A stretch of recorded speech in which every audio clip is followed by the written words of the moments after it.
What follows is a brief clip of journalist Ed Luce of The Atlantic magazine explaining what he thinks is Donald Trump's 2020 election strategy. Trump's polls are cratering.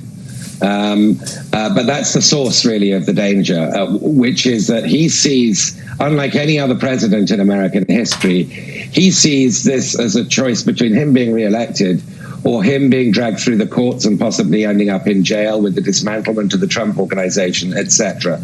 So his back is very much to the wall. He has no idea how to speak to the protests. He has no idea how to unify the nation. He has no idea how to handle the aftermath of George Floyd's killings. He has no idea how to handle this pandemic. And therefore to get an economy recovering at a decent clip.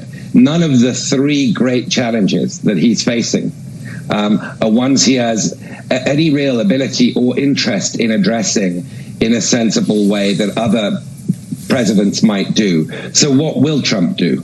Well, he wants a dramatic visual backdrop to show that he's Nixon Redux. This is, he's tweeted law and order 4 times in the last 5 days and silent majority a couple of times. Somebody has given him a little potted history of the Nixon 68 campaign, and that's his re-election platform. And that's a very, very dangerous path to be going on, because he needs there to be conflict in the streets to justify him being the safe guy. The question is, does this strategy work? No, it does not work, because the way his chart is aligned, it's set up to stop him from doing all kinds of things, including his latest gambit to militarize the streets.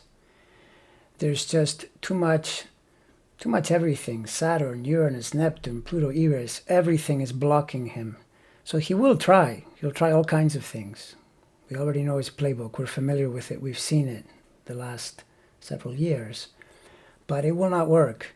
And in fact, what Luce is stating as Trump's fears, what he's trying to avoid, is what is most likely to happen. Because once we hit the end of 2020, then Saturn and Jupiter move into Aquarius, which, by the way, I should tell you, mirrors the situation that he experienced back in 1991 when his empire had collapsed as a result of basically destroying everything through overexpansion. His casinos were bankrupt. No one wanted to lend him any money. He was really in dire straits. That's where Saturn was back then, and we're back here one more time. The thing is, when Saturn enters this area, it opposes the sign of his Mars. Mars connects to his legal house. So that's one factor in the short term, starting in 2021. But it's also true that this is where the trans-Neptunian, trans-Plutonian planet Eris becomes a real problem for him, because this planet is very active at birth, wired into his Neptune Mercury, and it moves really, really slowly, just creeps along. And it's only now, in these years, basically, that it's finally locking in tightly to his Saturn-Venus. And it's not going to let go. It's going to be there for a decade plus in the legal house. And, when Luce talks about perhaps going to prison, well, where's the prison house? Right here, right? Which is where Saturn and Venus are placed, right?